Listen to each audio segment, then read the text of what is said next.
Suamiku hanya memberiku 2 juta dan mengambil 500 juta dari bisnis yang kita bangun bersama. Ambil itu tanpaku, kau hanya gembel. Teriak suamiku. Tapi jam 12 malam dia histeris menelponku, tanpa henti karena ku tarik semua saham yang ada di usaha tersebut dan ku bakar tempat usahanya hingga suamiku hidup gelandangan. Awal kehidupan. Pagi itu masih gelap ketika Nadia Pratama membuka pintu kontrakan kecilnya. Udara dingin menusuk, tapi ia sudah terbiasa. Di tangannya ada termos kopi dan sebuah tas berisi catatan pesanan, modal kecil yang ia jaga seperti nyawa. Tidak ada yang istimewa dari hidupnya saat itu. Tidak ada warisan, tidak ada koneksi, tidak juga kemewahan. Hanya tekad yang keras dan mimpi yang diam-diam ia peluk setiap malam sebelum tidur. Di sebuah sudut kota yang ramai, Nadia memulai langkahnya. Ia menjual produk sederhana, sesuatu yang awalnya hanya ia coba-coba dari dapur sempitnya. Namun dari situlah semuanya bermula. Raka Mahendra hadir di masa-masa sulit itu.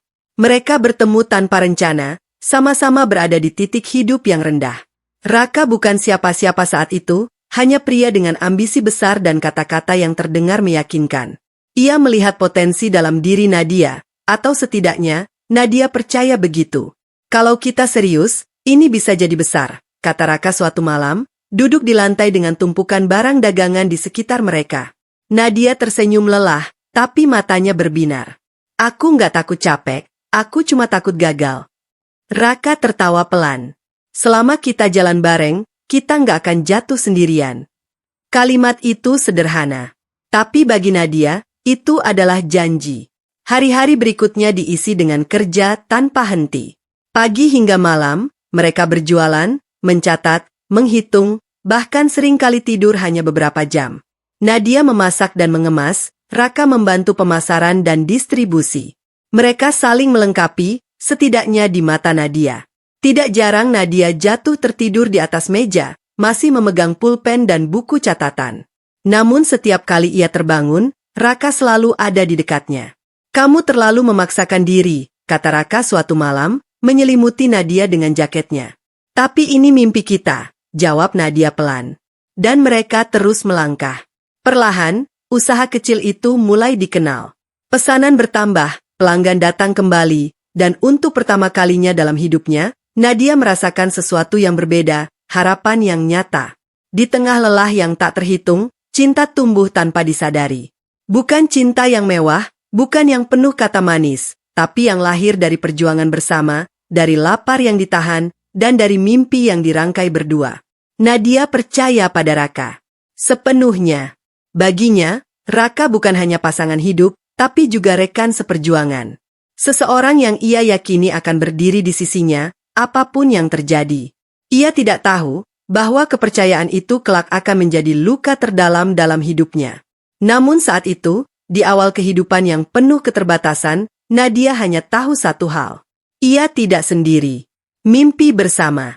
Langit belum sepenuhnya terang ketika Nadia sudah sibuk di dapur sempitnya. Aroma bahan yang dimasak perlahan memenuhi ruangan, bercampur dengan suara langkah Raka yang mondar-mandir menyiapkan pesanan hari itu. Hari-hari mereka kini tidak lagi sekadar bertahan hidup. Ada sesuatu yang mulai tumbuh, sesuatu yang lebih besar dari sekadar usaha kecil. Pesanan kita nambah lagi, kata Raka sambil menatap layar ponselnya, nada suaranya tak bisa menyembunyikan antusiasme. Nadia menoleh, keringat di pelipisnya belum sempat ia hapus. Serius? Raka mengangguk, tersenyum lebar. Kalau begini terus, kita bisa buka tempat sendiri. Kalimat itu membuat Nadia terdiam sejenak. Tempat sendiri. Bukan lagi dari dapur kontrakan, bukan lagi berpindah-pindah. Sebuah langkah nyata menuju mimpi yang selama ini hanya mereka bayangkan. Hari demi hari, mereka bekerja lebih keras dari sebelumnya. Jika dulu hanya puluhan pesanan, kini ratusan mulai berdatangan. Nadia tetap menjaga kualitas dengan teliti, sementara Raka semakin lihai mencari peluang pasar. Mereka mulai menyewa sebuah tempat kecil. Tidak besar, tidak mewah, tapi cukup untuk menjadi titik awal yang lebih serius. Hari pertama membuka toko itu, Nadia berdiri di depan pintu dengan perasaan campur aduk. Gugup, bahagia, sekaligus tidak percaya. Kita benar-benar sampai di sini, bisiknya. Raka berdiri di sampingnya, menepuk bahunya pelan. Ini baru awal. Dan memang benar, itu baru awal. Pelanggan mulai berdatangan. Nama usaha mereka perlahan dikenal. Dari mulut ke mulut, dari ulasan sederhana hingga rekomendasi yang semakin luas. Apa yang dulu hanya mimpi, kini mulai menjadi kenyataan. Di tengah kesibukan itu, Nadia dan Raka seringkali duduk bersama di akhir hari, menghitung hasil, meski tubuh sudah sangat lelah. Suatu hari nanti, kata Raka sambil menatap keluar jendela toko kecil mereka, kita bakal punya perusahaan besar. Banyak cabang. Orang-orang kerja untuk kita. Nadia tersenyum, membayangkan hal yang sama. Aku nggak butuh besar, asal kita cukup dan bahagia. Raka menoleh, menatapnya dalam. Kita bisa punya dua-duanya. Malam itu, mereka tertawa bersama. Tawa yang tulus, tanpa beban, tanpa kecurigaan. Mimpi mereka bukan lagi sekadar angan. Ia tumbuh, perlahan tapi pasti.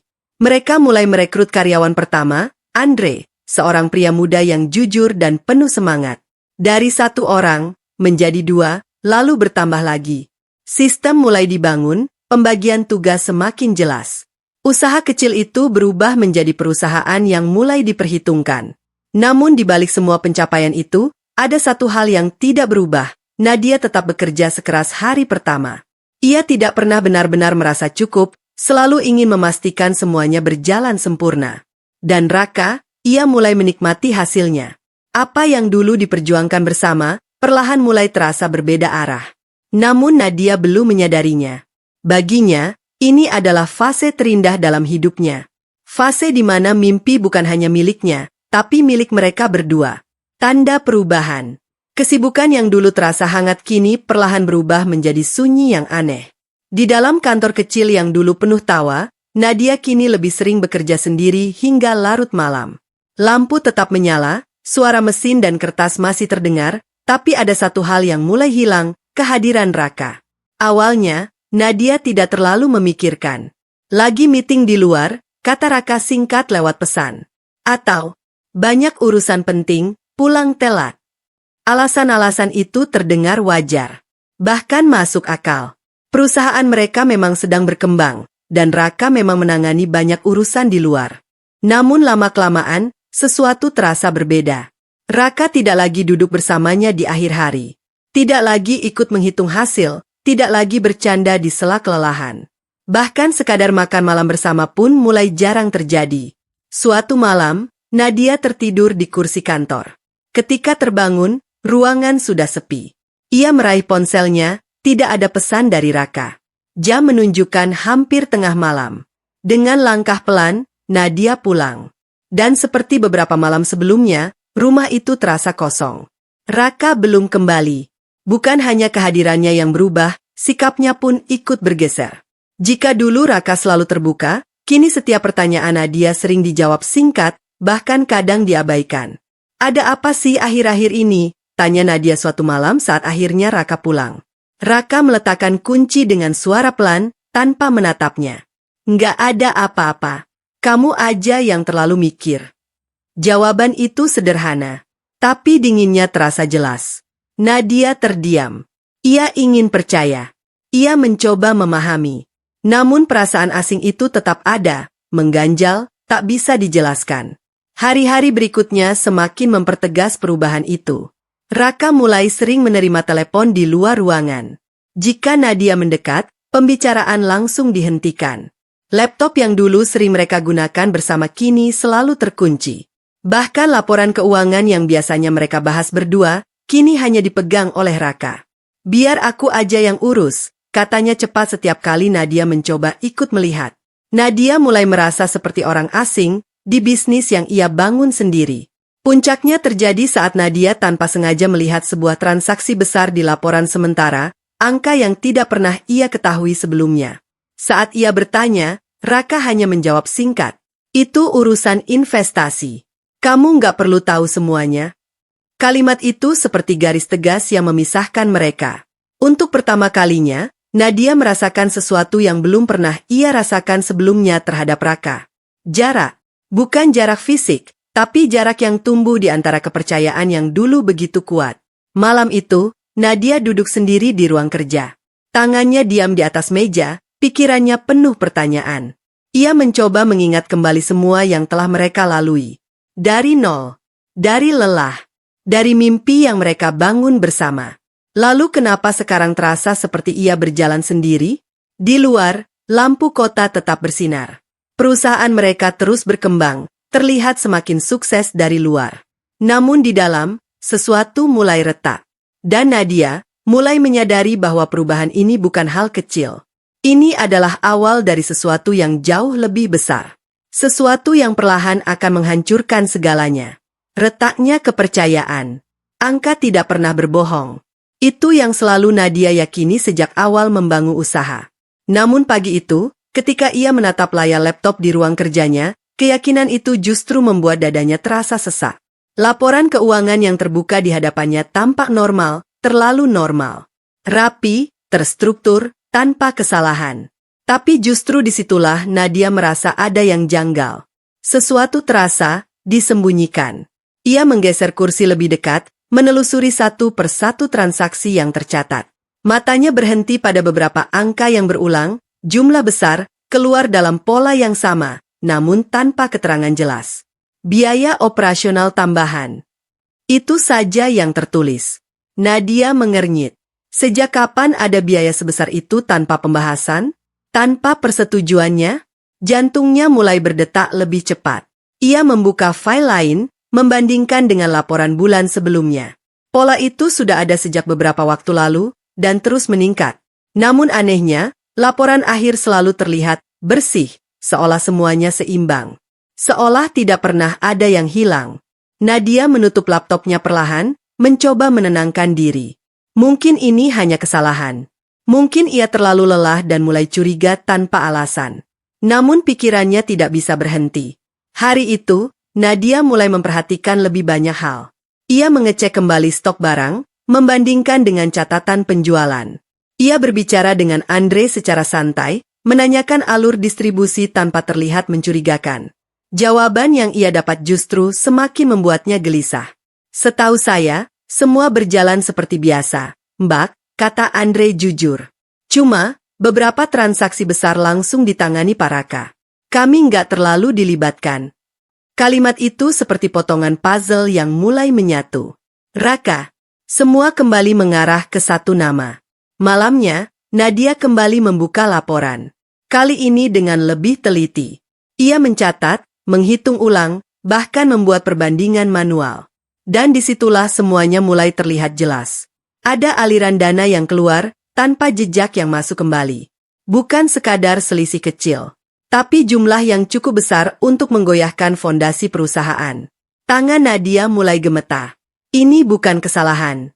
Ini bukan kelalaian. Ini sesuatu yang disengaja. Pintu ruang kerja tiba-tiba terbuka. Raka masuk, wajahnya tampak lelah, namun ekspresinya langsung berubah saat melihat Nadia di depan laptop. Kamu lagi ngapain? Tanyanya cepat. Nadia menatapnya. Dalam. Lama. Untuk pertama kalinya, bukan dengan kepercayaan, tapi dengan keraguan. Aku lagi lihat laporan, jawabnya pelan. Ada yang aneh. Raka terdiam sejenak, lalu berjalan mendekat dengan langkah tenang. Kamu terlalu overthinking. Itu cuma pengeluaran bisnis biasa. Pengeluaran apa? Nadia langsung bertanya. Kenapa nggak pernah dibahas? Suasana mendadak sunyi. Raka menarik napas, lalu berkata singkat. Aku yang urus. Kamu nggak perlu khawatir. Jawaban itu bukan penjelasan. Itu penutup. Dan Nadia tahu itu. Untuk pertama kalinya, ia tidak merasa diyakinkan, justru semakin yakin bahwa ada sesuatu yang disembunyikan. Raka menutup laptop itu tanpa meminta izin, lalu menatap Nadia dengan tatapan yang sulit ia baca. Percaya sama aku, katanya. Kalimat yang dulu terasa hangat, kini terdengar seperti perintah. Nadia tidak menjawab, karena di dalam hatinya, sesuatu sudah berubah. Kepercayaan yang dulu ia berikan sepenuhnya. Kini mulai retak, sedikit demi sedikit.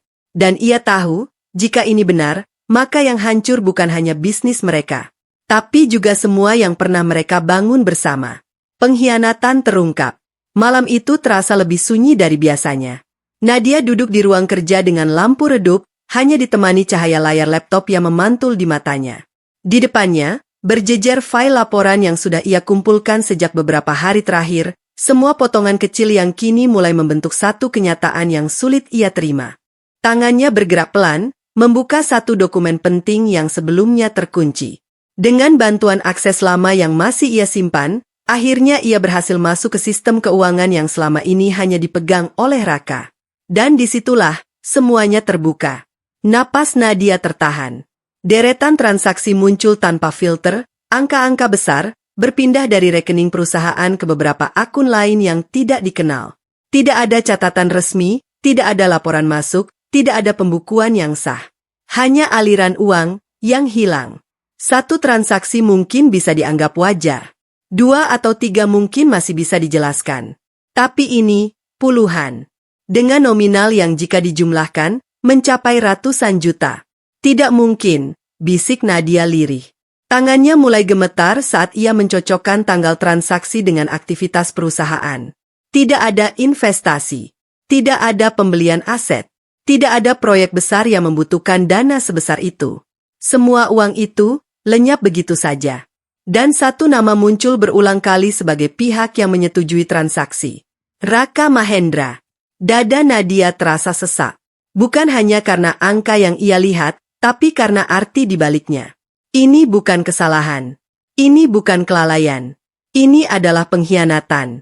Air matanya jatuh tanpa suara, membasahi pipinya yang sejak tadi kaku menahan emosi.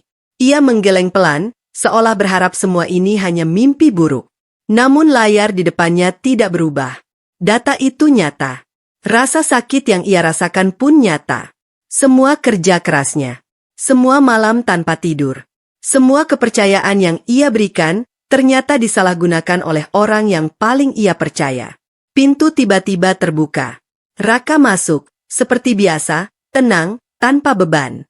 Namun langkahnya terhenti begitu melihat Nadia yang duduk diam di depan laptop. "Kamu belum tidur?" tanyanya santai. Nadia tidak langsung menjawab. Ia perlahan menggeser laptop itu, memperlihatkan layar penuh bukti di hadapan Raka. Ruangan itu mendadak terasa lebih dingin. "Apa ini?" Suara Nadia pelan, tapi tajam. Raka menatap layar itu sekilas. Wajahnya tidak langsung berubah, tapi ada jeda kecil, cukup bagi Nadia untuk menyadari bahwa ia tahu. "Itu urusan bisnis," jawab Raka akhirnya. Jawaban itu menghancurkan segalanya. "Urusan bisnis." Nadia tertawa kecil, getir. "Ratusan juta keluar tanpa laporan itu kamu sebut urusan bisnis?" Raka menghela napas, lalu berjalan mendekat. "Kamu nggak ngerti cara kerja di level ini, Nadia. Ada hal-hal yang nggak perlu kamu tahu." Kalimat itu seperti tamparan. Nadia berdiri perlahan, menatapnya dengan mata yang kini dipenuhi luka dan kemarahan. "Aku yang bangun ini dari nol," katanya bergetar. "Aku yang percaya sama kamu. Dan sekarang kamu bilang aku nggak perlu tahu." Raka terdiam sesaat, lalu wajahnya berubah dingin. "Semua ini bisa jalan karena aku juga," jawabnya datar. "Jangan merasa paling berjasa." Keheningan jatuh di antara mereka. Namun kali ini, bukan keheningan yang hangat. Ini adalah keheningan setelah kebenaran terungkap. Nadia menatap pria di depannya, pria yang dulu ia cintai, ia percaya, ia jadikan sandaran. Kini terasa seperti orang asing. Tidak ada lagi keraguan. Tidak ada lagi alasan untuk menutup mata. Pengkhianatan itu nyata. Dan untuk pertama kalinya, Nadia menyadari satu hal yang paling menyakitkan. Ia tidak hanya kehilangan uang. Ia kehilangan orang yang selama ini ia anggap sebagai rumah. Penghinaan. Pagi itu tidak ada lagi kehangatan yang tersisa di antara mereka. Ruangan yang dulu menjadi saksi perjuangan kini terasa asing. Dingin, kaku, dan penuh jarak. Nadia berdiri di dekat meja kerja, masih memegang dokumen yang semalam ia temukan. Matanya sembab, tapi tatapannya sudah berubah. Tidak lagi ragu, hanya penuh luka yang belum sempat sembuh. Raka masuk tanpa banyak bicara. Wajahnya datar, seolah tidak terjadi apa-apa. "Aku mau kita selesaikan ini sekarang," kata Nadia pelan, tapi tegas. Raka menghela napas, lalu berjalan ke meja. Ia membuka laci, mengambil sesuatu, dan melemparkannya ke arah Nadia. Sebuah amplop. Amplop itu jatuh di meja, bergeser pelan hingga hampir jatuh ke lantai. Ambil itu, kata Raka singkat. Nadia menatap amplop itu beberapa detik sebelum akhirnya membukanya. Di dalamnya ada uang, lembaran rupiah yang jika dihitung, hanya 2 juta. Tangannya langsung membeku. Perlahan, ia mengangkat wajahnya menatap Raka. Apa ini? Raka menyilangkan tangan, bersandar santai seolah situasi itu tidak berarti apa-apa. Itu bagian kamu, jawabnya dingin. Kalimat itu seperti menghantam dada Nadia tanpa ampun. Bagian, aku, suaranya bergetar, hampir tidak terdengar. Raka tersenyum tipis, senyum yang tidak pernah Nadia lihat sebelumnya. Jangan terlalu berharap, katanya. Tanpaku, bisnis ini nggak akan pernah sebesar ini. Nadia menggeleng pelan, tidak percaya dengan apa yang ia dengar. Kita bangun ini bareng, Raka, dari nol. Namun Raka langsung memotong, suaranya meninggi. Ambil itu, bentaknya tajam. Tanpaku kau hanya gembel. Ruangan itu mendadak sunyi. Waktu seakan berhenti. Kata-kata itu menggantung di udara, menghantam lebih keras dari apapun yang pernah Nadia rasakan. Bukan hanya penghinaan. Itu adalah penghancuran. Semua kenangan mereka, kerja keras, tawa, mimpi, seakan runtuh dalam satu kalimat. Nadia menatap uang di tangannya. 2 juta. Harga dari semua pengorbanannya. Air matanya jatuh, bukan karena lemah, tapi karena hatinya benar-benar hancur. Namun di balik air mata itu, perlahan muncul sesuatu yang berbeda. Bukan lagi kesedihan, melainkan kesadaran. Bahwa pria di depannya bukan lagi Raka yang ia kenal. Dan bahwa jika ia terus bertahan di sini, ia akan kehilangan dirinya sendiri. Nadia menggenggam uang itu erat, lalu meletakkannya kembali di atas meja, perlahan, tapi penuh arti. Aku nggak butuh ini, katanya pelan. Raka hanya tertawa kecil, meremehkan. Namun Nadia tidak lagi melihatnya. Ia berbalik, melangkah pergi tanpa menoleh lagi. Setiap langkah terasa berat, tapi juga membebaskan. Dan di saat itulah, untuk pertama kalinya sejak semuanya runtuh, Nadia memilih untuk tidak lagi bertahan. Ia memilih untuk melawan. Luka yang membakar. Langkah Nadia terhenti tepat di depan pintu. Tangannya sempat menggantung di udara, ragu untuk membuka, seolah ada sesuatu yang masih menahannya di dalam. Bukan karena ia ingin kembali, tapi karena hatinya belum sepenuhnya siap menerima kenyataan yang baru saja menghancurkannya. Tanpaku kau hanya gembel. Kalimat itu terus terngiang, berulang tanpa henti di kepalanya. Perlahan, Nadia menunduk. Air matanya jatuh lagi, kali ini lebih deras. Dadanya terasa sesak, napasnya tidak beraturan. Semua yang ia tahan sejak tadi akhirnya runtuh. Ia terduduk di lantai, bersandar pada pintu yang belum sempat ia buka. Isak tangisnya pecah. Bukan tangis kecil yang bisa disembunyikan, ini adalah tangis yang keluar dari luka terdalam. Luka yang bukan hanya karena uang yang diambil, tapi karena harga diri yang diinjak, karena kepercayaan yang dikhianati, dan karena cinta yang ternyata tidak pernah dihargai. Aku, bukan siapa-siapa tanpa dia, bisiknya lirih, hampir tidak terdengar.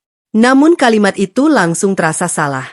Nadia menutup wajahnya dengan kedua tangan, mencoba menenangkan diri. Tapi semakin ia mencoba, semakin jelas bayangan masa lalu muncul, semua perjuangan yang ia lalui, semua malam tanpa tidur, semua pengorbanan yang ia berikan. Dan satu hal mulai terasa sangat jelas. Ia tidak pernah menjadi gembel, seperti yang dikatakan Raka. Ia adalah fondasi dari semua yang mereka bangun. Tangisnya perlahan mereda. Napasnya masih berat, tapi pikirannya mulai kembali jernih. Nadia menurunkan tangannya, menatap kosong ke depan. Jika semua itu benar, jika semua yang ia berikan dianggap tidak berarti, maka hanya ada satu hal yang tersisa untuk ia lakukan. Bangkit. Perlahan, Nadia berdiri. Kakinya masih lemah, tapi matanya sudah berbeda. Tidak lagi dipenuhi keraguan, melainkan sesuatu yang lebih tajam. Kemarahan. Namun bukan kemarahan yang meledak tanpa arah. Ini adalah kemarahan yang diam, yang terkendali, yang tumbuh perlahan seperti api kecil, tapi siap membakar segalanya. Aku yang mulai ini, gumamnya pelan. Dan aku juga yang akan mengakhirinya. Ia menghapus sisa air mata di pipinya. Untuk pertama kalinya sejak semua ini terjadi, Nadia tidak lagi terlihat rapuh. Ia terlihat berbahaya. Bukan karena ia ingin menghancurkan orang lain, tapi karena ia tidak akan lagi membiarkan dirinya dihancurkan. Nadia membuka pintu itu akhirnya. Udara luar menyambutnya, dingin, tapi terasa segar. Ia melangkah keluar tanpa menoleh. Di belakangnya, semua kenangan itu tertinggal. Di depannya, jalan panjang sudah menunggu. Dan di dalam dirinya, luka itu masih ada. Tapi kini berubah menjadi bahan bakar. Bahan bakar untuk sesuatu yang jauh lebih besar. Tekad untuk mengambil kembali semua yang telah direnggut darinya. Kebenaran yang lebih dalam. Hujan turun pelan sore itu, membasahi kaca jendela kantor yang kini terasa semakin asing bagi Nadia. Ia berdiri diam, memandangi tetesan air yang mengalir turun tanpa arah, seperti pikirannya yang belum sepenuhnya tenang. Setelah keputusan untuk tidak lagi tunduk pada Raka, Nadia mulai kembali menyusun potongan-potongan kebenaran. Bukan hanya tentang uang yang hilang, tapi tentang semua hal yang selama ini terasa janggal. Dan kali ini, ia tidak ingin menutup mata lagi. Ia kembali ke ruang kerja lama, membuka komputer yang masih tersimpan data internal perusahaan. Dengan hati-hati, ia menelusuri email, jadwal pertemuan, hingga laporan aktivitas yang sebelumnya tak pernah ia curigai. Nama itu muncul lagi. Livia Santoso. Seorang rekan kerja yang selama ini ia anggap profesional, bahkan pernah ia percayai untuk membantu beberapa proyek penting. Livia selalu terlihat tenang, sopan, dan tahu batas. Atau setidaknya, itu yang Nadia pikirkan. Nadia membuka satu persatu riwayat komunikasi. Awalnya terlihat biasa, membahas pekerjaan, jadwal meeting, laporan. Namun semakin ia menggali, semakin jelas perubahan nada di dalamnya. Kalimat-kalimat yang terlalu personal. Waktu pengiriman yang tidak wajar. Dan akhirnya, pesan yang tidak bisa lagi disalahartikan. Napas Nadia tertahan. Tangannya berhenti di atas mouse. Ia membaca ulang, berharap salah paham. Namun tidak ada yang bisa disangkal. Hubungan itu, lebih dari sekadar rekan kerja. Jantungnya berdegup kencang, tapi kali ini bukan karena kaget, melainkan karena sesuatu yang lebih dalam. Pengkhianatan yang berlapis. Belum cukup sampai di situ. Nadia menemukan bukti lain, reservasi hotel atas nama Raka, jadwal pertemuan yang bertepatan dengan waktu, lembur, bahkan transfer kecil yang mengarah ke rekening yang terhubung dengan Livia. Semua potongan itu kini menyatu dengan sempurna. Bukan hanya bisnis yang ia ambil. Bukan hanya kepercayaan yang ia rusak. Tapi juga hubungan yang selama ini Nadia jaga dengan sepenuh hati. Pintu ruangan terbuka perlahan. Andre berdiri di sana, ragu melihat ekspresi Nadia yang tidak biasa. "Mbak, ada yang bisa saya bantu?" tanyanya hati-hati. Nadia tidak langsung menjawab. Ia hanya menutup laptop perlahan, lalu mengangkat wajahnya. Ekspresinya tenang. Terlalu tenang. "Aku sudah tahu semuanya," katanya pelan. Andre terdiam. "Bukan cuma soal uang," lanjut Nadia. "Tapi juga, siapa yang selama ini ada di belakangnya." Hening sejenak. Hujan di luar semakin deras. Nadia melangkah perlahan menuju jendela, menatap keluar tanpa benar-benar melihat. "Lucu ya," gumamnya lirih. "Orang yang kita percaya, justru yang paling mudah menusuk dari belakang." Tidak ada air mata kali ini.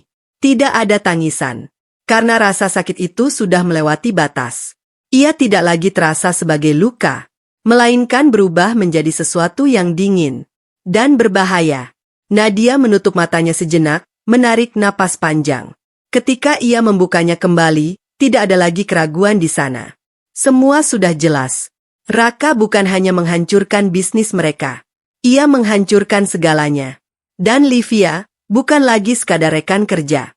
Ia adalah bagian dari pengkhianatan itu. Nadia berbalik, langkahnya tenang tapi pasti.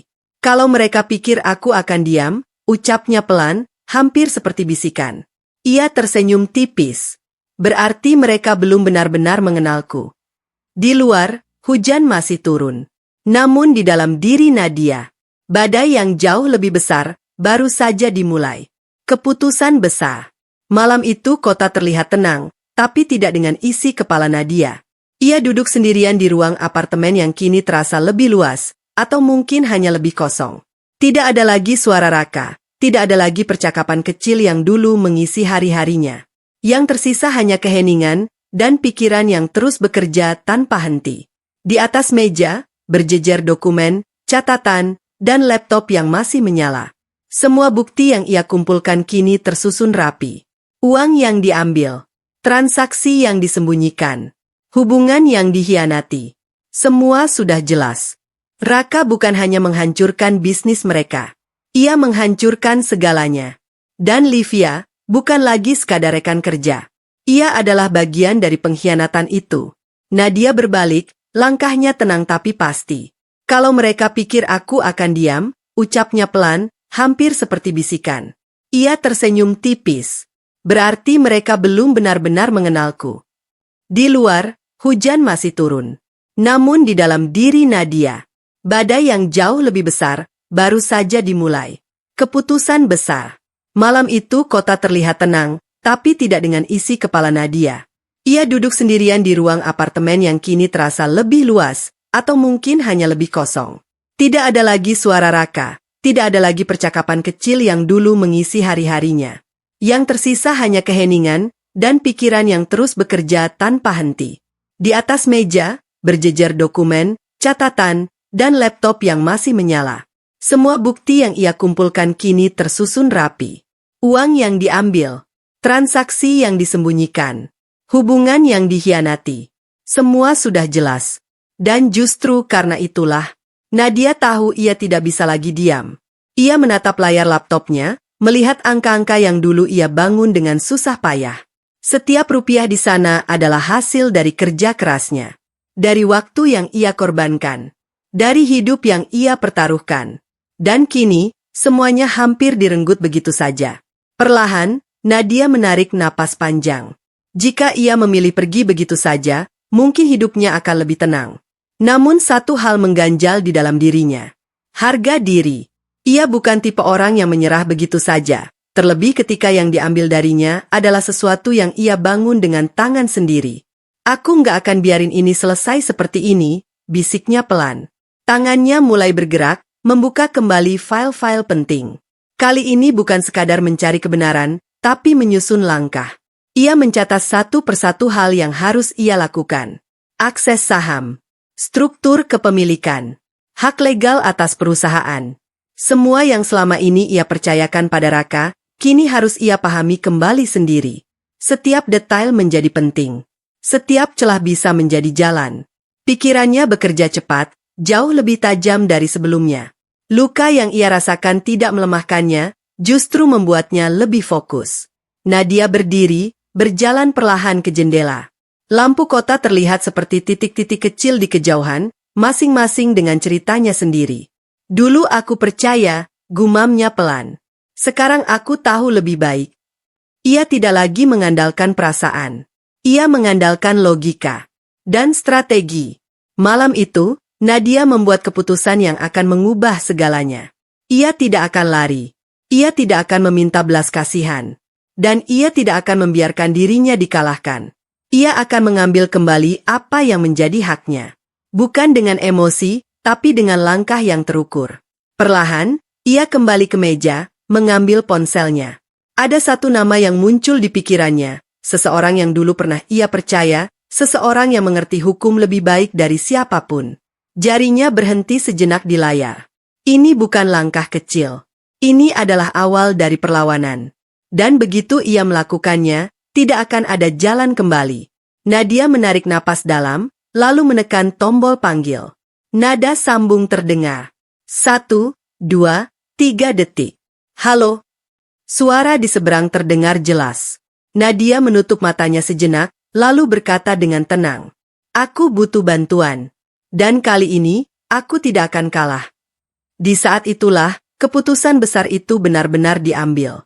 Bukan lagi tentang bertahan, tapi tentang merebut kembali semuanya. Sekutu lama. Pagi itu terasa berbeda.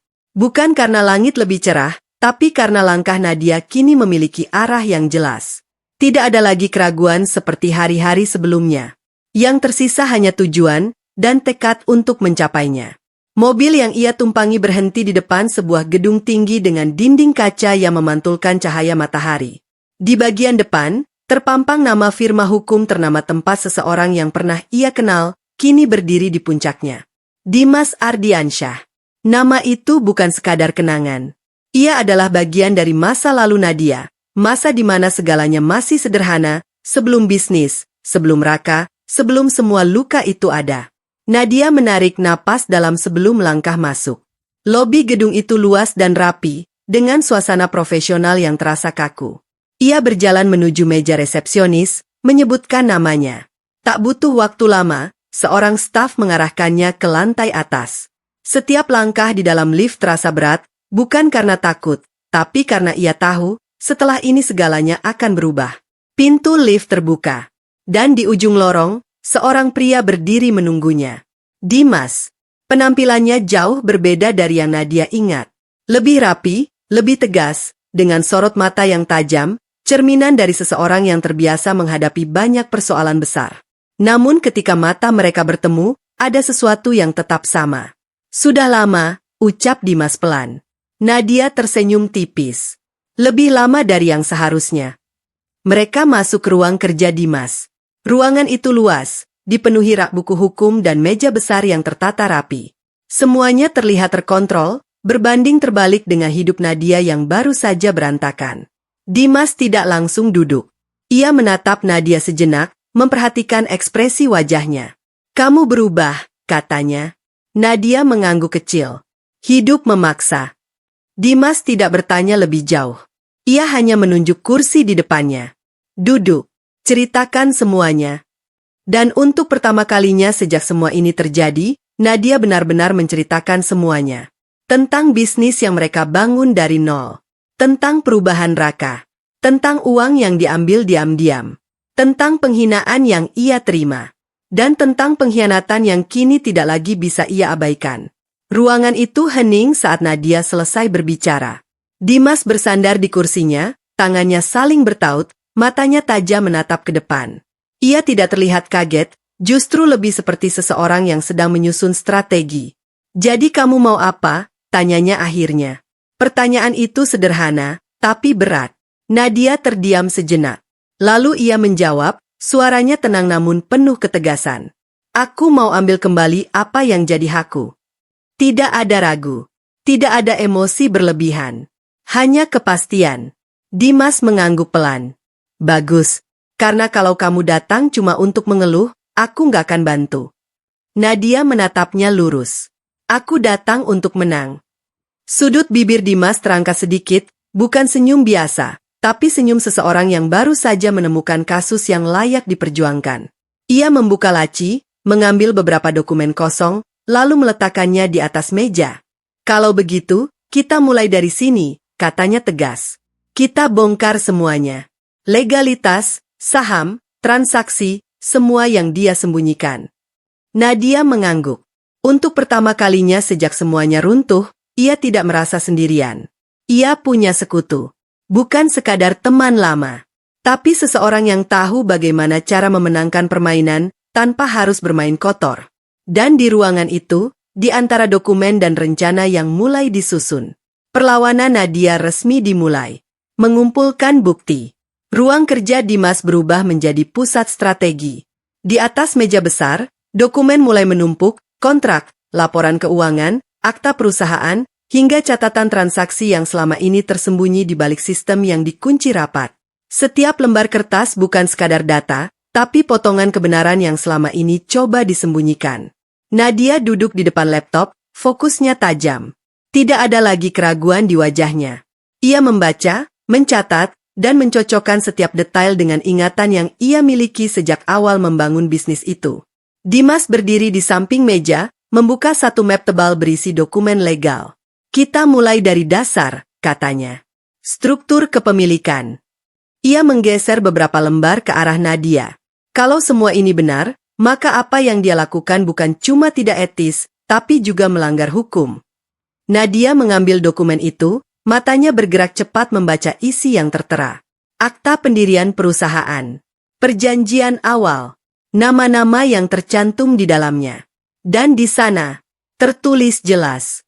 Nadia Pratama dan Raka Mahendra. Bukan satu pihak. Bukan hanya Raka. Tapi bersama. Napas Nadia tertahan sejenak. Jadi, Sejak awal, gumamnya pelan. Dimas mengangguk. Kamu pemilik sah. Bukan sekadar partner kerja. Kamu punya hak penuh atas perusahaan itu.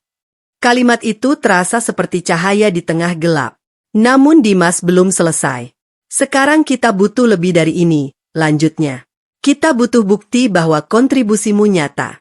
Bahwa kamu bukan nama kosong di atas kertas. Nadia mengangguk.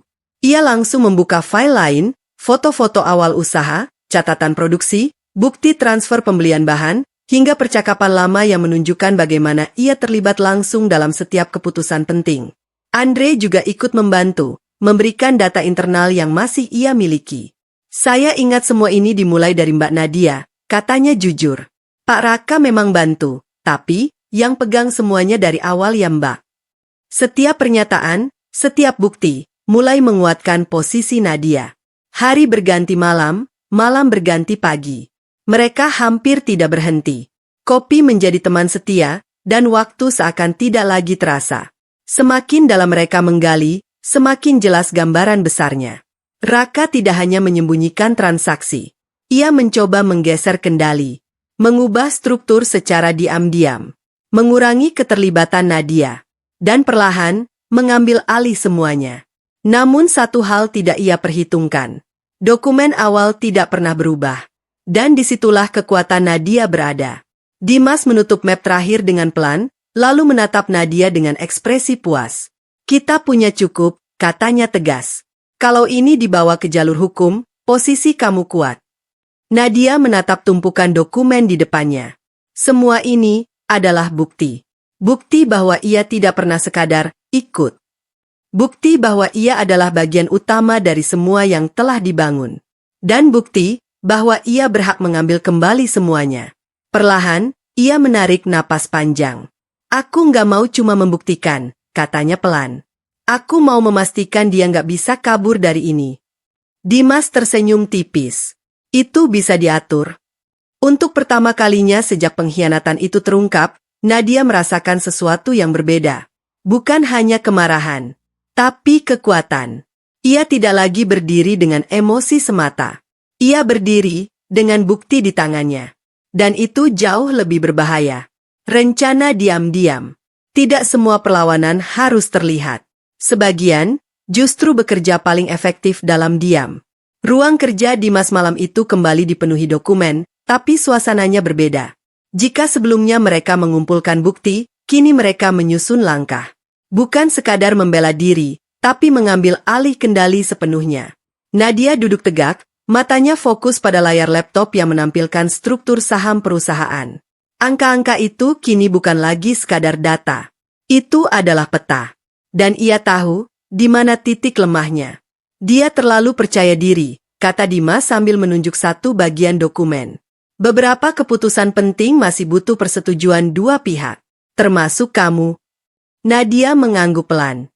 Dia pikir aku nggak akan pernah baca ulang semua ini. Dan itu kesalahannya. Mereka mulai menyusun strategi dengan sangat hati-hati. Tidak ada langkah terburu-buru. Tidak ada tindakan mencolok. Semua harus terlihat normal. Nadia kembali ke perusahaan seolah tidak terjadi apa-apa. Ia tetap menjalankan perannya seperti biasa, tenang, profesional, bahkan terlihat lebih diam dari sebelumnya. Raka pun tidak curiga. Baginya, Nadia mungkin sudah menyerah. Padahal justru sebaliknya. Di balik sikap tenangnya, Nadia mulai mengaktifkan kembali akses yang dulu ia miliki. Ia membuka komunikasi dengan pihak-pihak penting, investor lama, notaris, hingga beberapa pihak internal yang masih loyal. Semua dilakukan perlahan. Satu persatu. Tanpa suara. Andre menjadi penghubung diam-diam di dalam perusahaan. Ia membantu Nadia mendapatkan data terbaru tanpa menimbulkan kecurigaan. Semua masih berjalan seperti biasa. Mbak, lapornya suatu malam. Pak Raka nggak curiga apa-apa. Nadia hanya mengangguk. Itu yang ia inginkan. Sementara itu, Dimas mulai menyiapkan langkah legal, dokumen peralihan, penguatan hak kepemilikan, hingga jalur resmi yang bisa digunakan Nadia untuk mengambil kembali kendali. Begitu ini dijalankan, kata Dimas tegas. Dia nggak akan punya waktu untuk bereaksi. Nadia menatap dokumen di depannya. Ini bukan sekadar rencana. Ini adalah titik balik. Namun ada satu hal yang ia pegang teguh. Ia tidak ingin bertindak gegabah. Semua harus tepat. Semua harus bersih. Dan yang terpenting, semua harus sah. Hari-hari berikutnya berjalan seperti biasa di permukaan. Raka tetap sibuk dengan urusannya. Livia masih terlihat masuk dan keluar kantor dengan percaya diri. Tidak ada yang menyadari bahwa fondasi yang mereka pijak perlahan mulai bergeser. Di malam hari, Nadia kembali duduk sendiri di apartemennya. Kali ini bukan dengan tangis, tapi dengan ketenangan yang dingin. Ia membuka kembali rencana yang telah disusun bersama Dimas. Langkah demi langkah, tanggal demi tanggal. Semua sudah teratur. Nadia menutup laptopnya perlahan. Jika dulu ia bertindak dengan hati, kini ia bergerak dengan kepala. Tidak ada lagi ruang untuk emosi. Karena permainan ini bukan tentang siapa yang paling marah, tapi siapa yang paling cerdas. Dan kali ini, Nadia tidak akan membuat kesalahan. Ia akan menunggu. Sampai waktunya tepat. Sampai semua sudah siap. Dan ketika saat itu tiba, ia tidak hanya akan mengambil kembali miliknya. Ia akan mengambil semuanya, tanpa menyisakan apapun. Malam penentuan. Malam itu terasa lebih sunyi dari biasanya. Tidak ada suara hujan, tidak ada hiruk-pikuk kota yang masuk ke dalam ruangan. Hanya ada keheningan dan keputusan besar yang menunggu untuk diambil. Di ruang kerja Dimas, lampu masih menyala terang. Di atas meja, semua dokumen telah tersusun rapi, lembar demi lembar yang menjadi penentu arah hidup dua orang. Nadia duduk di hadapannya, diam, menatap tumpukan kertas itu tanpa berkedip. Ini bukan sekadar tanda tangan. Ini adalah garis pemisah antara masa lalu dan masa depan. Dimas berdiri di seberangnya, memeriksa kembali setiap detail terakhir. Tidak ada ruang untuk kesalahan. Tidak ada celah yang boleh terlewat. Semua sudah siap, katanya akhirnya, suaranya tegas. Begitu kamu tanda tangan, prosesnya langsung berjalan. Dia nggak akan bisa menghentikan. Nadia tidak langsung menjawab. Tangannya perlahan menyentuh dokumen paling atas. Kertas itu terasa dingin, tapi beratnya seolah mewakili semua yang telah ia lalui. Kenangan mulai muncul. Dapur kecil tempat semuanya dimulai. Tawa di malam hari saat mereka kelelahan. Janji-janji yang dulu terdengar begitu tulus. Dan kemudian, pengkhianatan, penghinaan, kata-kata yang menghancurkan harga dirinya. Tanpaku kau hanya gembel. Nadia memejamkan mata sejenak. Satu tarikan napas panjang. Ketika ia membukanya kembali, tidak ada lagi keraguan. Semua yang dulu ia pertahankan, sudah tidak ada. Yang tersisa hanyalah dirinya, dan hak yang harus ia ambil kembali. Aku siap, ucapnya pelan. Dimas mengangguk, lalu mendorong pena ke arah Nadia. Ruangan itu kembali hening. Jam di dinding berdetak pelan, seolah menghitung setiap detik yang tersisa sebelum semuanya berubah. Nadia menggenggam pena itu. Tangannya tidak gemetar. Tidak lagi. Dengan gerakan pasti, ia menandatangani dokumen pertama. Lalu yang kedua. Dan berikutnya. Setiap goresan tinta terasa seperti penutup dari satu bab, dan pembuka bab baru yang tidak akan sama lagi. Dimas memperhatikan dengan tenang, memastikan semuanya berjalan sesuai rencana. Ketika tanda tangan terakhir selesai, ia mengumpulkan dokumen itu dengan rapi. Selesai, katanya singkat. Satu kata. Namun dampaknya akan besar. Nadia meletakkan pena itu perlahan. Ia tidak langsung berdiri. Hanya duduk diam beberapa saat, membiarkan semuanya meresap. Tidak ada ledakan emosi. Tidak ada air mata. Hanya keheningan yang terasa penuh. Mulai besok, lanjut Dimas. Semua akan berubah. Nadia mengangguk kecil. Ia tahu itu. Dan untuk pertama kalinya, perubahan itu bukan sesuatu yang ia takutkan. Melainkan sesuatu yang ia ciptakan sendiri. Ia berdiri perlahan, berjalan menuju jendela. Di luar, kota tetap berjalan seperti biasa. Orang-orang tidak tahu bahwa di satu ruangan kecil ini, sebuah keputusan besar baru saja dibuat. Keputusan yang akan mengguncang segalanya. Nadia menatap keluar, matanya tenang namun tajam. Tidak ada lagi keraguan. Tidak ada lagi rasa ragu untuk melangkah. Karena malam ini, ia telah memilih. Bukan untuk bertahan. Bukan untuk memaafkan. Tapi untuk mengambil kembali kendali. Dan ketika fajar datang, hidup mereka berdua tidak akan pernah sama lagi. Kehancuran dimulai. Pagi itu datang seperti biasa. Matahari terbit, kota bergerak, dan orang-orang menjalani rutinitasnya tanpa menyadari bahwa sesuatu yang besar akan runtuh hari ini. Di kantor, aktivitas berjalan normal. Karyawan datang, sistem menyala, laporan mulai diperiksa. Tidak ada tanda-tanda bahwa fondasi perusahaan itu sedang digeser dari dalam. Nadia melangkah masuk dengan tenang. Penampilannya rapi, wajahnya datar, tanpa emosi yang bisa dibaca. Tidak ada yang tahu bahwa hari ini, ia bukan lagi sekadar bagian dari perusahaan. Ia adalah kendalinya. Andre menyambutnya dengan anggukan kecil, kode tanpa kata bahwa semuanya sudah siap. Semua sesuai rencana, Mbak, bisiknya pelan. Nadia hanya mengangguk. Tidak perlu banyak bicara. Sementara itu, di ruangannya, Raka duduk seperti biasa. Ia terlihat santai, sibuk dengan ponselnya, sesekali menerima panggilan. Tidak ada kekhawatiran di wajahnya. Ia tidak tahu. Belum. Jam menunjukkan pukul 9. Di saat itulah, langkah pertama dijalankan. Dokumen yang ditandatangani semalam mulai aktif. Sistem kepemilikan diperbarui. Akses kontrol bergeser. Otoritas yang selama ini berada di tangan Raka, perlahan berpindah. Tanpa suara. Tanpa peringatan. Hanya dalam hitungan menit. Kendali itu hilang. Di dalam ruangannya, Raka mulai menyadari sesuatu tidak beres. Kenapa akses ini ditolak? Gumamnya, mencoba masuk ke sistem utama. Ia mencoba lagi. Gagal. Keningnya berkerut. Ia mengambil ponsel, menghubungi tim IT. Namun sebelum panggilan itu tersambung, pintu ruangannya terbuka. Nadia berdiri di sana. Tenang. Diam. Namun kehadirannya cukup untuk mengubah suasana. Raka menatapnya, sedikit heran. Kamu ngapain di sini? Nadia melangkah masuk perlahan, menutup pintu di belakangnya. Cuma mau kasih tahu, katanya pelan. Raka mengerutkan dahi. Kasih tahu apa? Nadia menatapnya lurus. Tidak ada lagi emosi di sana. Hari ini, kamu sudah nggak punya kendali di perusahaan ini. Hening. Beberapa detik yang terasa sangat panjang. Lalu Raka tertawa kecil, meremehkan. Kamu bercanda? Nadia tidak menjawab. Ia hanya meletakkan satu map di atas meja. Raka membukanya dengan cepat. Matanya membaca isi dokumen itu, dan perlahan, ekspresinya berubah. Dari santai, menjadi kaku. Dari percaya diri, menjadi panik. Ini nggak mungkin, bisiknya. Namun semua yang tertulis di sana jelas. Pemindahan saham.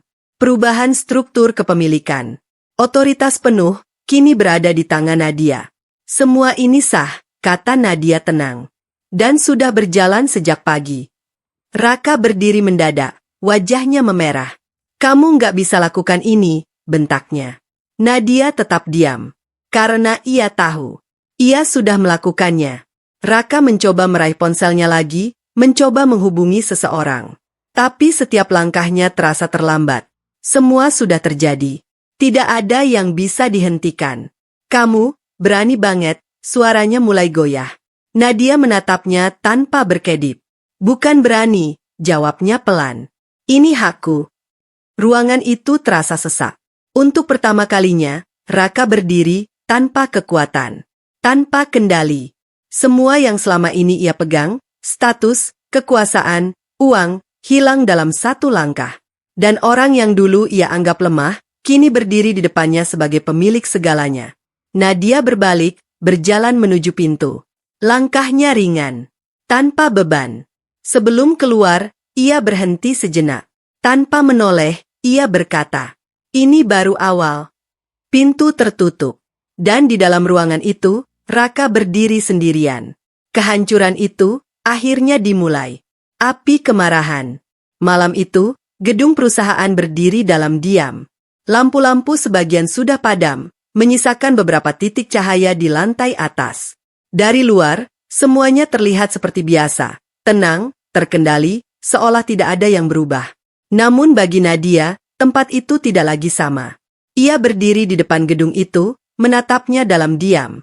Bangunan yang dulu menjadi simbol perjuangan kini terasa seperti pengingat dari semua yang telah hancur, kepercayaan, cinta, dan harga diri. Setiap sudutnya menyimpan kenangan. Dapur kecil yang dulu jadi awal segalanya. Ruang kerja tempat mereka menyusun mimpi. Lorong-lorong yang dulu dipenuhi tawa, kini hanya menyisakan gema kosong. Nadia menarik napas panjang. Ada sesuatu di dalam dirinya yang masih bergejolak, amarah yang belum sepenuhnya padam. Bukan amarah yang meledak, tapi yang membara pelan, seperti api yang tidak terlihat, namun cukup untuk menghanguskan segalanya dari dalam. Ia melangkah masuk. Hanya suara langkahnya sendiri yang terdengar. Ia berjalan menyusuri ruangan demi ruangan, menyentuh meja, kursi, dan dinding yang dulu menjadi saksi perjalanan hidupnya. Tidak ada air mata. Tidak ada penyesalan. Hanya satu kesadaran yang semakin kuat. Tempat ini bukan lagi miliknya, secara makna.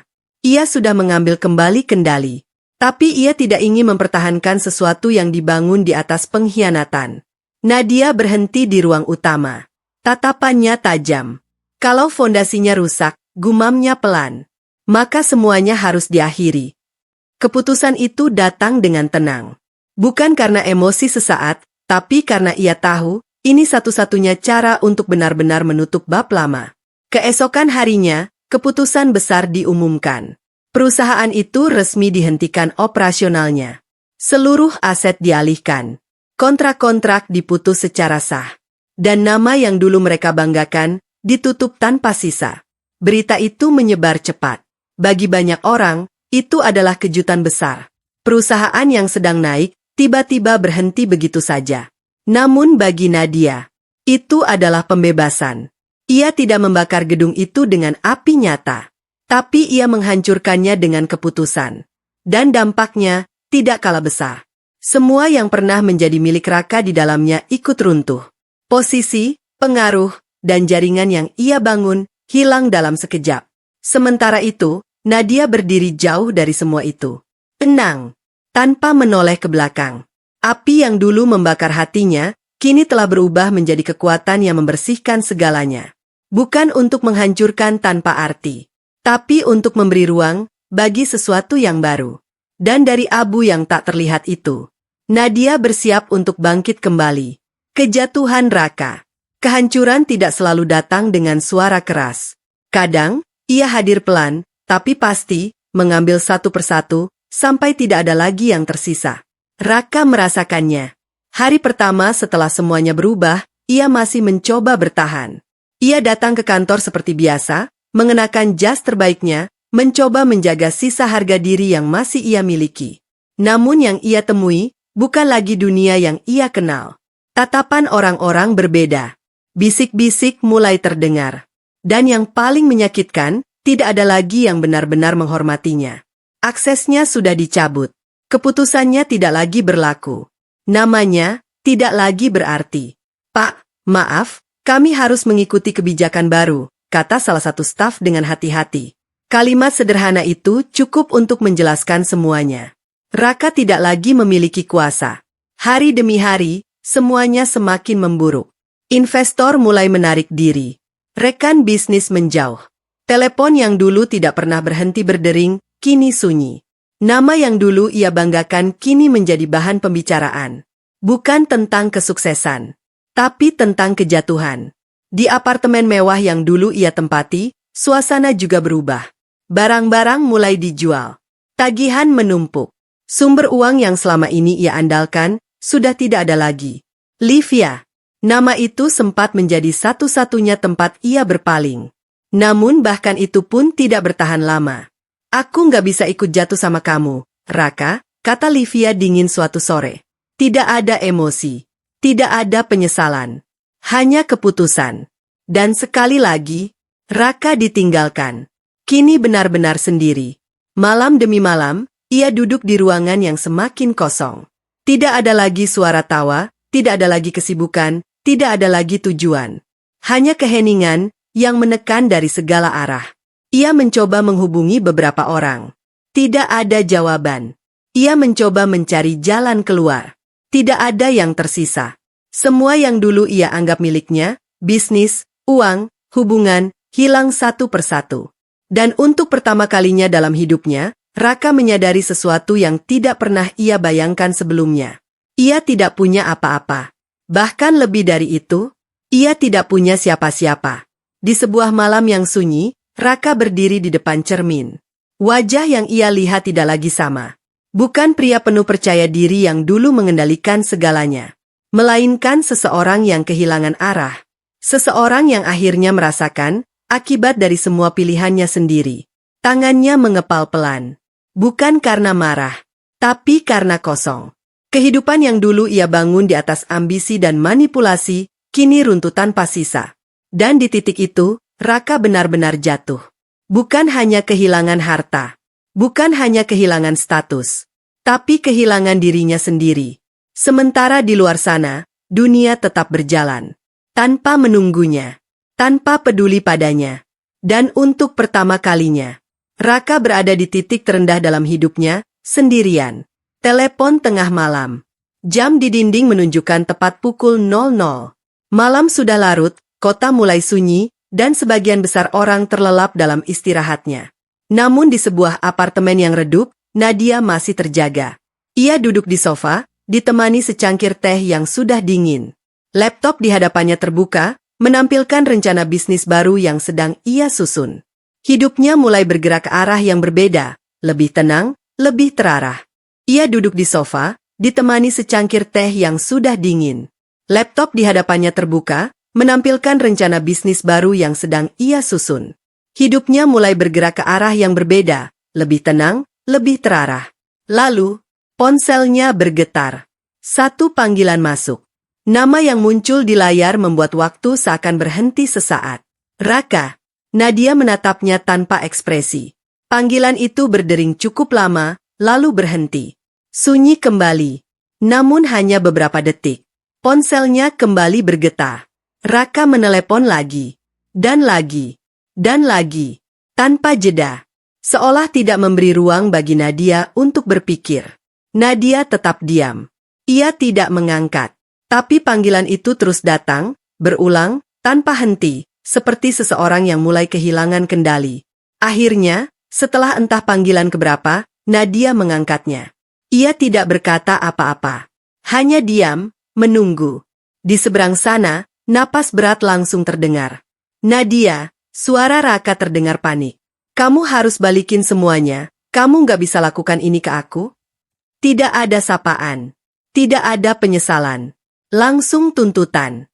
Nadia tetap diam. Kamu dengar aku nggak? Suara Raka meninggi. Aku kehilangan semuanya. Ini semua karena kamu. Nadia memejamkan mata sejenak. Nada itu masih sama. Masih menyalahkan. Masih tidak sadar. Apa yang kamu mau? Akhirnya Nadia bertanya pelan. Pertanyaan sederhana, tapi cukup untuk membuat Raka semakin emosional. Aku mau hidupku balik, teriaknya. Balikin perusahaan itu, balikin semuanya. Itu milik kita. Nadia membuka matanya perlahan. Bukan, kita, jawabnya tenang. Itu milikku juga. Hening sejenak. Lalu suara Raka berubah, lebih putus asa. Tolong, katanya lirih. Aku bisa perbaiki semuanya, aku janji, kita mulai lagi dari awal. Untuk sesaat, Nadia tidak menjawab. Bukan karena ia ragu, tapi karena ia sedang memastikan bahwa tidak ada lagi bagian dari dirinya yang ingin kembali. Dan memang tidak ada. Kamu ingat nggak apa yang kamu bilang ke aku? Suara Nadia tetap pelan. Tanpaku kau hanya gembel. Di seberang sana, Raka terdiam. Namun hanya sebentar. Aku emosi waktu itu. Aku nggak serius, katanya cepat. Kamu nggak bisa hancuri hidup aku cuma karena satu kalimat. Nadia tersenyum tipis. Satu kalimat. Seolah semuanya hanya itu. Padahal yang hancur, jauh lebih dari sekadar kata-kata. Ini bukan karena satu kalimat, jawab Nadia. Ini karena semua yang kamu lakukan. Nada suaranya tidak tinggi. Justru itu yang membuatnya terasa lebih kuat. Raka mulai kehilangan kendali. Kalau kamu nggak balikin, suaranya berubah tajam. Aku bakal pastikan kamu juga nggak akan tenang. Ancaman. Akhirnya keluar juga. Nadia tidak terkejut. Ia hanya menarik napas pelan. Kamu sudah nggak punya apa-apa untuk mengancamku, katanya tenang. Kalimat itu menghantam lebih keras dari apapun. Di seberang sana, suara Raka mulai tidak jelas, antara marah, putus asa, dan panik. Ia berbicara cepat, tidak teratur, mencoba segala cara, memohon, menyalahkan, mengancam, semuanya bercampur jadi satu. Namun Nadia tidak lagi mendengarkan. Bukan karena ia tidak peduli, tapi karena ia sudah selesai. Perlahan, ia menjauhkan ponsel dari telinganya. Menatap layar itu beberapa detik. Lalu, menekan tombol merah. Sambungan terputus. Sunyi kembali. Namun kali ini, bukan sunyi yang menekan, melainkan sunyi yang menenangkan. Nadia meletakkan ponselnya di meja. Tidak ada rasa bersalah. Tidak ada keraguan. Karena untuk pertama kalinya, ia benar-benar telah melepaskan. Di luar, malam tetap berjalan. Dan di suatu tempat, seseorang masih berusaha mengejar sesuatu yang sudah hilang. Namun Nadia tidak lagi melihat ke belakang. Karena panggilan itu adalah yang terakhir. Tidak ada lagi belas kasihan. Malam kembali sunyi. Setelah panggilan itu terputus, tidak butuh waktu lama sebelum ponsel Nadia kembali bergetar. Layar menyala di atas meja, menampilkan nama yang sama, Raka. Sekali, 2 kali, 3 kali, tanpa henti.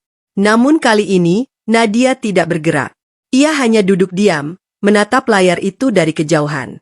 Tidak ada dorongan untuk mengangkat, tidak ada rasa ingin tahu, bahkan tidak ada sisa emosi yang dulu begitu kuat. Yang ada, hanya ketenangan. Ponsel itu terus berdering, suaranya memecah keheningan ruangan. Namun Nadia tidak lagi melihatnya sebagai sesuatu yang mendesak, melainkan sebagai sesuatu yang sudah selesai. Perlahan, ia berdiri dan berjalan mendekat. Tangannya terangkat, seolah ingin meraih ponsel itu, namun berhenti di tengah jalan. Dulu, ia pasti akan menjawab. Dulu, ia akan mendengarkan, mencoba memahami, bahkan mungkin kembali luluh. Tapi itu dulu. Sekarang, ia berbeda. Nadia menatap layar yang terus menyala. Nama itu tidak lagi memiliki arti yang sama. Tidak lagi membawa rasa hangat, tidak lagi menimbulkan harapan. Hanya sisa dari masa lalu yang telah ia tinggalkan. Panggilan itu berhenti. Lalu muncul lagi. Kali ini disertai pesan singkat. Masuk satu persatu. Namun Nadia tidak membukanya. Ia menarik napas panjang, lalu mematikan suara ponselnya. Layar kembali gelap, dan untuk pertama kalinya malam itu, benar-benar hening. Tidak ada lagi gangguan. Tidak ada lagi suara dari masa lalu yang mencoba menariknya kembali. Ia duduk kembali di sofa, menatap ke depan dengan pandangan kosong, bukan karena lelah, tapi karena ia sedang merasakan sesuatu yang belum pernah ia rasakan sebelumnya. Lega. Namun bukan lega karena masalah selesai, melainkan karena ia akhirnya memilih. Memilih untuk tidak kembali. Memilih untuk tidak peduli. Memilih dirinya sendiri. Air mata jatuh pelan, 1-2, tanpa suara. Bukan karena sedih, tapi karena ia sadar, ini adalah pertama kalinya ia benar-benar berdiri untuk dirinya sendiri, tanpa mempertimbangkan orang lain yang telah menyakitinya. Aku sudah cukup, bisiknya pelan. Kalimat itu sederhana, namun maknanya dalam. Semua pengorbanan yang ia berikan dulu, sudah lebih dari cukup. Semua luka yang ia tahan, sudah terlalu lama. Dan sekarang, ia tidak lagi berutang apapun pada siapapun. Nadia mengusap air matanya, lalu menyandarkan tubuhnya dengan tenang. Di luar, malam terus berjalan. Di suatu tempat, seseorang mungkin masih berusaha menghubunginya, masih berharap ada jawaban. Namun Nadia tidak lagi menoleh. Karena kali ini, ia tidak memilih untuk menyelamatkan orang lain. Ia memilih menyelamatkan dirinya sendiri. Dan dalam keheningan itu, Nadia akhirnya benar-benar bebas. Hidup baru. Pagi itu terasa berbeda. Bukan karena langit lebih cerah, tapi karena untuk pertama kalinya dalam waktu yang lama, Nadia membuka hari tanpa bayang-bayang masa lalu. Tidak ada lagi pesan yang mengganggu. Tidak ada lagi suara yang menuntut. Tidak ada lagi luka yang terus diingat. Yang ada, hanya ruang kosong. Dan kali ini, ruang itu tidak menakutkan. Ruang itu adalah kesempatan. Nadia berdiri di sebuah ruko sederhana yang masih setengah kosong. Dindingnya belum sepenuhnya dicat, beberapa peralatan masih tertata seadanya. Tidak mewah. Tidak besar. Namun cukup. Cukup untuk memulai lagi. Tempatnya kecil. Suara Andre terdengar dari belakang, sambil membawa beberapa kotak masuk. Tapi, rasanya beda ya, Mbak. Nadia menoleh, lalu tersenyum tipis. Iya, jawabnya pelan. Karena ini benar-benar milik kita. Tidak ada lagi nama lain di dokumen. Tidak ada lagi keputusan yang diambil sepihak. Tidak ada lagi bayang-bayang pengkhianatan. Semua dimulai dari nol, lagi. Namun kali ini, Nadia bukan orang yang sama. Ia tidak lagi hanya mengandalkan kerja keras. Ia punya pengalaman. Ia punya pelajaran. Dan yang terpenting, ia punya kendali penuh. Beberapa hari kemudian, Dimas datang melihat perkembangan tempat itu. Ia berdiri di tengah ruangan, memperhatikan dengan saksama. Kamu yakin mulai lagi dari sini? Tanyanya. Nadia mengangguk mantap. Aku pernah mulai dari titik yang lebih rendah dari ini, katanya tenang. Dan aku bisa bangun lagi. Dimas tersenyum tipis. Bedanya sekarang, kamu tahu siapa yang bisa kamu percaya. Nadia tidak langsung menjawab. Namun tatapannya cukup untuk menjelaskan. Ia sudah belajar. Hari-hari berikutnya dipenuhi kesibukan yang familiar, tapi dengan rasa yang berbeda. Nadia kembali menyusun sistem, mengatur strategi, membangun tim kecil dengan lebih selektif. Ia tidak terburu-buru. Ia tidak lagi hanya mengejar pertumbuhan. Ia membangun dengan fondasi yang kuat. Setiap keputusan ia ambil dengan hati-hati. Setiap langkah ia ukur dengan matang. Dan setiap orang yang ia ajak bekerja sama, ia pilih dengan penuh pertimbangan. Andre menjadi bagian penting di dalamnya. Kesetiaannya terbukti, dan kini ia berdiri bukan hanya sebagai karyawan, tapi sebagai orang yang benar-benar dipercaya. Perlahan, usaha itu mulai bergerak. Pesanan pertama datang. Lalu kedua. Dan seterusnya. Tidak secepat dulu. Tapi lebih stabil. Lebih sehat. Dan yang paling penting, lebih jujur. Suatu sore, Nadia duduk di depan tempat barunya. Secangkir kopi hangat di tangannya, matanya memandang aktivitas kecil yang mulai hidup di sekitarnya. Tidak ada kemewahan. Tidak ada sorotan besar. Namun ada ketenangan yang tidak pernah ia rasakan sebelumnya. Aku kira aku kehilangan segalanya, gumamnya pelan. Andre yang duduk di sampingnya menoleh. Dan sekarang, Nadia tersenyum. Ternyata, aku cuma kehilangan yang memang bukan untukku. Angin sore berhembus pelan. Tidak ada lagi beban di pundaknya. Tidak ada lagi rasa harus membuktikan sesuatu kepada orang yang salah. Karena kali ini, ia membangun bukan untuk orang lain. Bukan untuk pengakuan. Bukan untuk membalas. Tapi untuk dirinya sendiri. Dan dari awal yang sederhana itu, Nadia tidak hanya memulai bisnis baru. Ia memulai hidup yang baru. Abu yang menghidupkan. Pagi datang perlahan, membawa cahaya yang jatuh lembut di sudut ruangan tempat Nadia berdiri. Ia menatap tempat usahanya yang kini mulai hidup. Tidak besar, tidak mewah, tapi penuh makna. Setiap sudutnya adalah hasil dari keputusan, keberanian, dan luka yang ia lewati. Tidak ada lagi bayangan masa lalu yang menakutkan. Semua sudah menjadi bagian dari perjalanan. Nadia melangkah pelan, menyentuh meja kerja yang kini terasa berbeda. Dulu, ia membangun dengan harapan bersama. Sekarang, ia membangun dengan kesadaran penuh bahwa dirinya cukup, bahkan tanpa siapapun di sisinya. Dari luar, suara aktivitas mulai terdengar. Andre sudah sibuk dengan pekerjaan, beberapa karyawan baru mulai berdatangan, dan pesanan perlahan mengalir masuk. Hidup berjalan. Dan kali ini, Nadia benar-benar ikut berjalan di dalamnya, bukan terseret olehnya. Ia berdiri di depan jendela, menatap keluar. Dunia tidak berubah. Kota tetap sibuk. Orang-orang tetap berjuang dengan cerita mereka masing-masing. Namun Nadia tahu, dirinya sudah berubah. Bukan lagi wanita yang dulu rela memberikan segalanya tanpa batas. Bukan lagi seseorang yang menggantungkan kebahagiaan pada orang lain. Dan bukan lagi sosok yang bisa diremehkan begitu saja. Luka itu nyata. Pengkhianatan itu nyata. Namun alih-alih menghancurkannya, semua itu justru membentuknya. Seperti abu yang tersisa setelah api besar, yang bagi sebagian orang hanyalah sisa kehancuran. Namun bagi Nadia, itu adalah awal. Awal dari sesuatu yang lebih kuat. Lebih tajam. Lebih tak tergoyahkan. Dimas datang pagi itu, berdiri di ambang pintu sambil memperhatikan suasana yang mulai hidup. "Kamu berhasil," katanya singkat. Nadia menoleh, lalu tersenyum kecil. "Belum," jawabnya tenang. "Aku baru mulai." Dimas mengangguk pelan. Ia tahu, ini bukan lagi tentang membuktikan sesuatu. Ini tentang perjalanan yang tidak akan berhenti. Nadia kembali menatap ke depan. Tidak ada dendam yang tersisa. Tidak ada keinginan untuk melihat orang lain jatuh. Karena ia sudah melewati fase itu. Kini, yang ia miliki adalah kendali atas hidupnya sendiri. Dan itu, lebih dari cukup. Ia melangkah maju, meninggalkan bayangan masa lalu sepenuhnya. Tidak dengan amarah, tapi dengan ketenangan yang kuat. Karena dari semua yang telah ia lalui, Nadia tidak hanya selamat. Ia bangkit. Dan kali ini, tidak ada lagi yang bisa menjatuhkannya. Bukan karena dunia berubah, tapi karena ia telah menjadi seseorang yang tidak lagi bisa dihancurkan.